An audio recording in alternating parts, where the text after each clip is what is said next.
ಆದರ್ಶ್ ಗುಂಡೂರಾಜ್ ಅವರು ಕಥೆ ಬರೆದು ಅವರೇ ನಾಯಕ ನಟರಾಗಿ ಆ್ಯಕ್ಟ್ ಮಾಡಿರುವಂತಹ ಚಿತ್ರ ಕ್ಯಾಲೆಂಡರ್.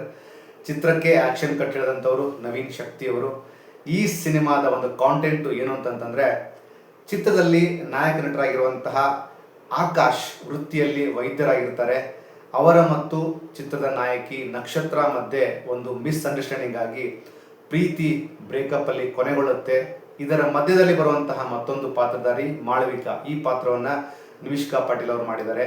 ಹಾಗೆ ನಕ್ಷತ್ರ ಪಾತ್ರವನ್ನು ಮಾಡಿದಂಥವರು ಸುಷ್ಮಿತಾ ನಾಯಕ್ ಅವರು. ಇಲ್ಲಿ ಒಂದು ಹಂತದಲ್ಲಿ ಈಗಾಗಲೇ ಮದುವೆಯಾಗಿದ್ದ ಮಾಳವಿಕಾ ಅವರ ಪತಿಯ ಸಾವಾಗುತ್ತದೆ. ಆ ಸಾವು ಯಾಕಾಯಿತು, ಹೇಗಾಯಿತು ಅನ್ನುವಂತಹ ವಿಚಾರಕ್ಕೆ ಒಂದು ಇನ್ವೆಸ್ಟಿಗೇಷನ್ ಆಫೀಸರ್ ಆಗಿ ಖಡಕ್ ಎಂಟ್ರಿ ಕೊಟ್ಟು ಪ್ರತಿಯೊಂದು ಫ್ರೇಮಲ್ಲಿ ಮಿಂಚುವಂತಹ ಒಬ್ಬ ನಟ ನಮ್ಮ ಕನ್ನಡದ ಶ್ರೇಷ್ಠ ಪ್ರತಿಭೆ ರಮೇಶ್ ಇಂದಿರಾ ಅವರು. ಇಲ್ಲಿ ಅವರ ಮ್ಯಾನರಿಸಮಲ್ಲಿ ಅವರು ಹೀರೋನಾ ಅಥವಾ ವಿಲನ್ನ ಅನ್ನೋದು ತುಂಬ ಕನ್ಫ್ಯೂಷನ್ ಮಾಡಲು ಕ್ರಿಯೇಟ್ ಆಗುತ್ತೆ.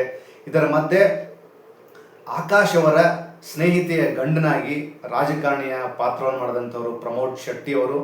ಇದರ ಮಧ್ಯೆ ಗುರುನಂದನ್ ಕೂಡ ಸ್ಪೆಷಲ್ ಅಪಿಯರೆನ್ಸ್ ಕಾಣ್ಕೊಂಡಿದ್ದಾರೆ ಆಕಾಶ್ ಅವರ ಫ್ರೆಂಡ್ ಪಾತ್ರವಾಗಿ.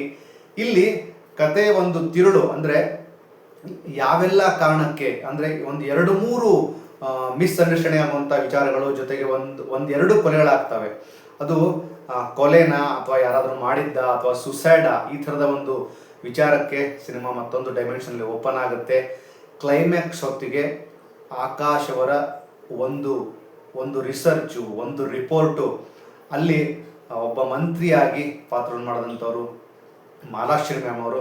ಮಾಲಾಶ್ರೀ ಅವರು ಬರುವಂತಹ ಒಂದು ದೃಶ್ಯ ಹಾಗೂ ಆ ದೃಶ್ಯದಲ್ಲಿ ಕಟ್ಕೊಡುವಂತಹ ಒಂದು ಸ್ಟ್ರಾಂಗ್ ಸಂದೇಶ, ಅಂದರೆ ಅಷ್ಟೊತ್ತಿಗೆ 2-3 ವಿಚಾರಕ್ಕೆ ಹೆಣ್ಣು ಮಕ್ಕಳ ಕೇಸನ್ನು ಸ್ಟಡಿ ಮಾಡಿದಂತಹ ಆಕಾಶ್ ಯಾಕೆ ಸಮಸ್ಯೆಗಳು ಬಂದಿರುತ್ತವೆ, ಯಾಕೆಲ್ಲ ಆ ಥರದ ಒಂದು ಸ್ಟ್ರಾಂಗ್ ಡಿಸಿಷನ್ನ ಹೆಣ್ಮಕ್ಳು ತೆಗೆದುಕೊಳ್ತಾರೆ ಅನ್ನುವಂತಹ ವಿಚಾರಕ್ಕೆ ಒಂದು ಬೆಸ್ಟ್ ಎಕ್ಸಾಂಪಲ್ ಮೂಲಕ ಸಿನಿಮಾವನ್ನು ಕ್ಲೈಮ್ಯಾಕ್ಸ್ ಹಂತಕ್ಕೆ ತೆಗೆದುಕೊಂಡು ಹೋಗ್ತಾರೆ. ಸಿನಿಮಾದ ಕ್ಲೈಮ್ಯಾಕ್ಸ್ ಮಾತ್ರ ತುಂಬ ಚೆನ್ನಾಗಿದೆ.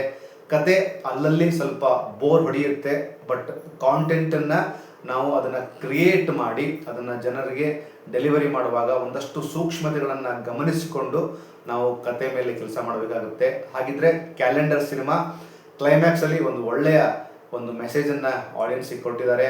ಆದರ್ಶ್ ಗುಂಡೂರಾಜ್ ಅವರ ನಟನೆ ಇನ್ನೂ ಚೆನ್ನಾಗಿ ಆಗಬೇಕು ಫ್ಯೂಚರಲ್ಲಿ. ಇದರ ಜೊತೆಗೆ ಸಿನಿಮಾದ ಕಾಂಟೆಂಟು ನಿಮಗೆ ಕ್ಲೈಮ್ಯಾಕ್ಸಲ್ಲಿ ತುಂಬ ಇಷ್ಟ ಆಗುತ್ತೆ. ಹಾಗಿದ್ರೆ ಯಾರೆಲ್ಲ ಸಿನಿಮಾವನ್ನು ನೋಡಿಲ್ವೋ ಹೋಗಿ ಚಿತ್ರಮಂದಿರ ನೋಡಿ. Thank you so much.